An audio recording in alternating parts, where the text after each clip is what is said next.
Two of diamonds. So who's the audience? Who do you want this to resonate with? Who is it speaking to? If it helps, pick one person you'd like to share the creation with and make it for them. This can be your avatar. It's not about identifying the largest possible audience, but it's about truly delighting yourself in the small niche that gets it. If one person absolutely loves it, so will someone else.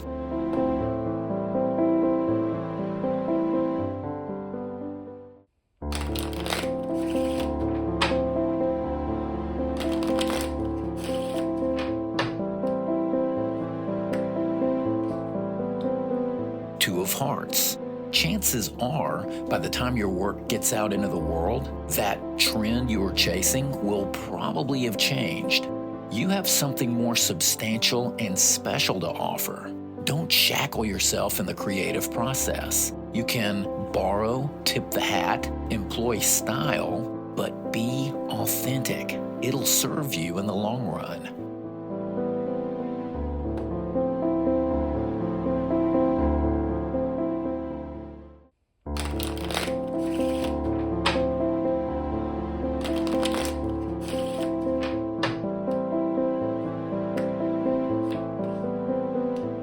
Ten of spades. Name 3 fears or insecurities.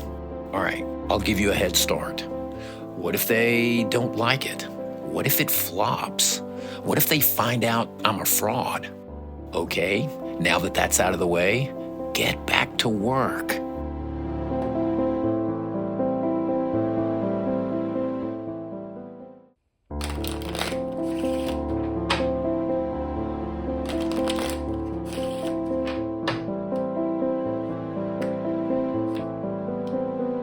Eight of hearts. Stop editing while you're creating. Editing while you're creating only slows you down and pulls you off track. Of course, there's a time for editing, but is this that time? Get it on the page, the canvas, the DAW, the drive, whatever it is. You can edit it later.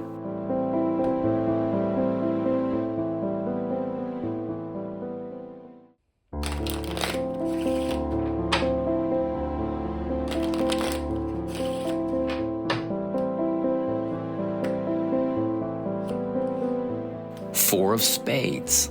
What's the niche? So, what's the smallest, most specific market/audience you can serve with your work? Find them, create for them, and the rest will take care of itself. If you create for everyone, you're creating for no one.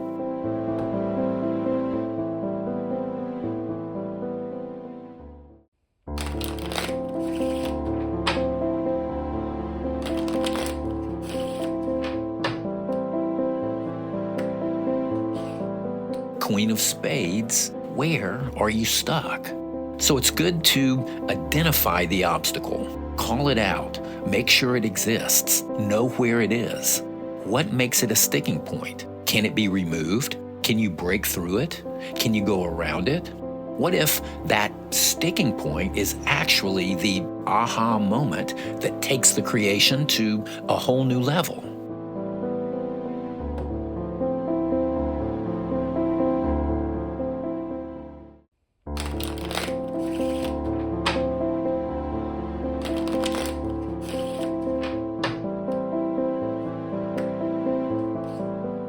Ten of diamonds. So where's the wonder? Wonder is the component that captivates us when we're taken in by someone's work. It can be playful, awe-inspiring, and thought-provoking.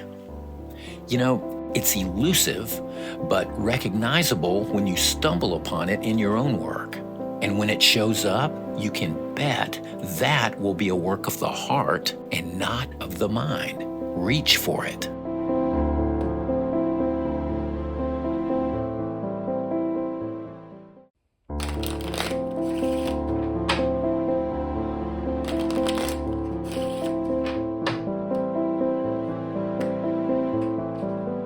Five of hearts, remove an element. Maybe a part a sentence, paragraph, musical sequence, or visual aspect that needs to be removed. It can make the work more crisp and to the point.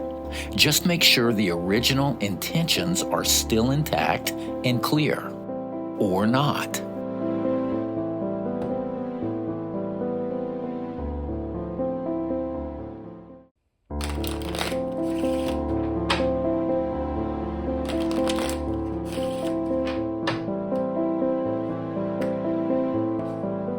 Nine of Spades, make mistakes. You'll never know your limits if you're afraid to make mistakes. Breakthrough comes from experimenting. If you're not risking failure, you're not really experimenting. Are you really creating if you're doing something that you're sure is going to work?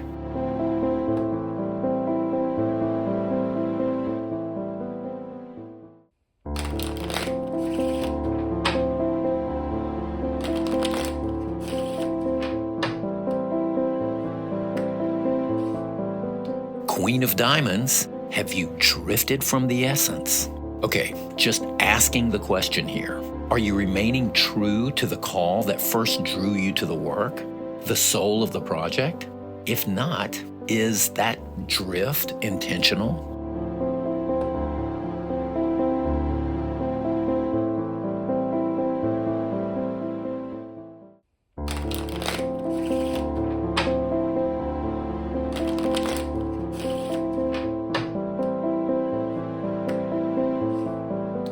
Six of Hearts. What's unique about it? Not just for the sake of being unique or original for originality's sake. You know, you can also kill a creation by trying to be too original. But what are the special, intriguing qualities about it? Are there any?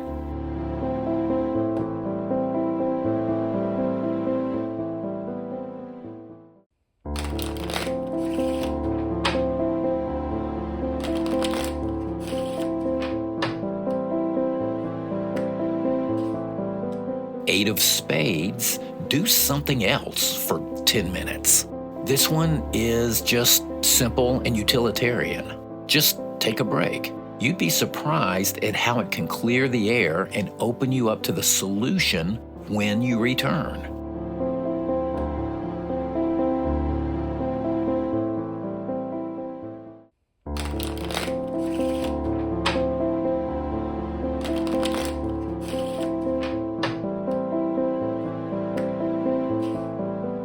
Nine of Clubs, do you really care about it? And why? Now, of course, asking this question can be a little scary. It's not necessarily meant to make you abandon the creation, unless that's the conclusion you come to, but it's to ask the questions that will allow it to become that thing you care about. Don't be scared.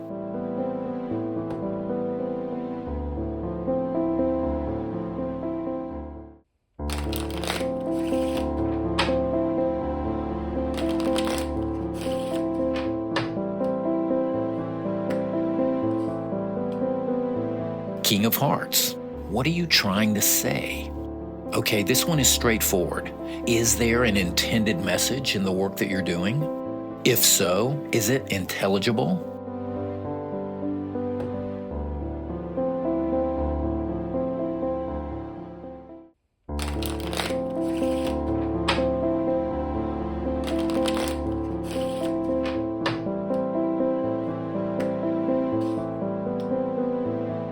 Jack of Hearts, what story does it tell?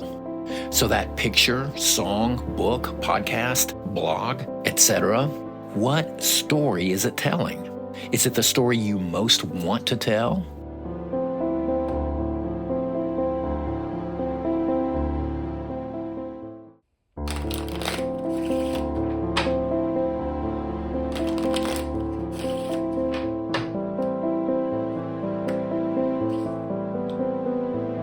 Eight of Diamonds. Perfection is the enemy of productivity. So, of course, it will never be perfect. You know this. But if you keep striving for perfection, you never have to release your work. So, finish it. Let it go. Don't hide.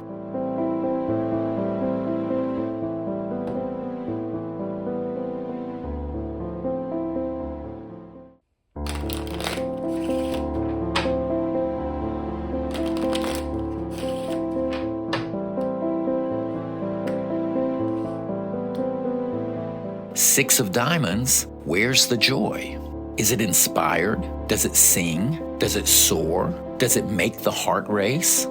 Even if it's dark, is there some celebration in the depth and brilliance of it? The observer can tell if the artist is just phoning it in.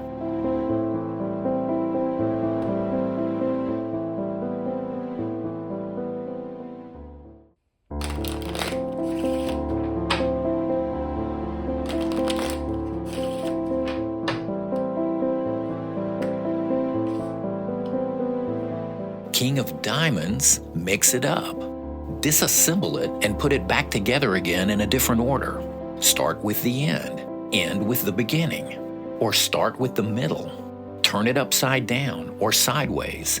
If you need to, make a copy and experiment with that, keeping the original safe so you can go back.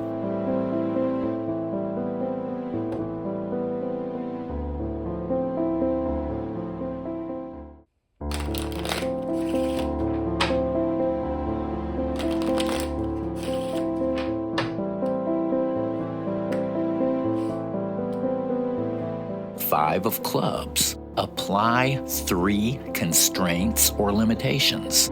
Constraints or limitations are actually a positive. Fewer options, materials, tools, resources force us to hone and focus the work we're doing and give the work a finer point and consistency. Hey, remove the kitchen sink. Fewer options result in a clearer vision.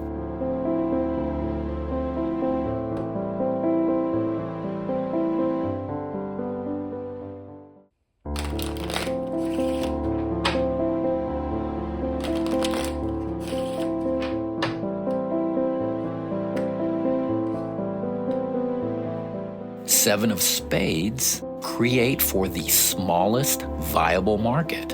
You know, Seth Godin speaks on this often, and Kevin Kelly first wrote the concept in an essay in 2008 in which he coined the phrase 1,000 true fans. You don't need, quote, the world.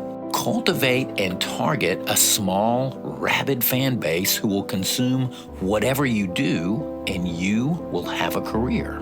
Use this concept to focus your work.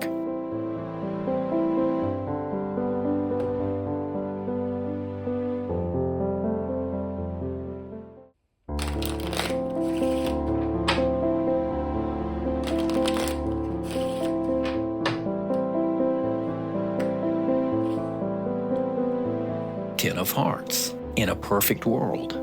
So what would this creation or project look like in a perfect world? It's not likely to happen, but it's worth asking the question just to see what's revealed about what we're shooting for or desire, and whether that would even be a good thing or not.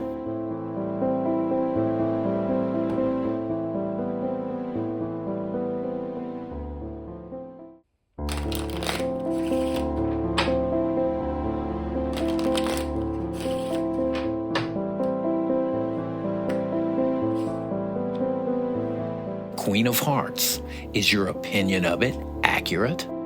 That part you're working on, is your appraisal of it accurate?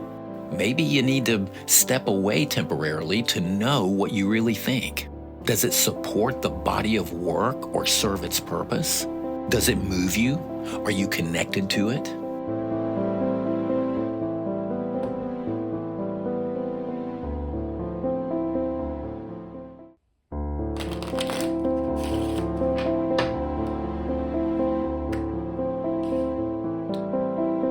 Jack of Diamonds, stop considering sunk cost, what you've already put into it. You know, sometimes we go down an expensive or very labor-intensive road based on a decision that, in hindsight, turns out to be wrong for the creation. But because of all that's invested, we're hesitant to let it go or pivot. So here's the deal. Better to eat it and make the right decision going forward and turn it around than lose the whole work because we spent so much time, energy, or money on the wrong path. Look, it's okay. It wasn't for naught. It led you to what you know now.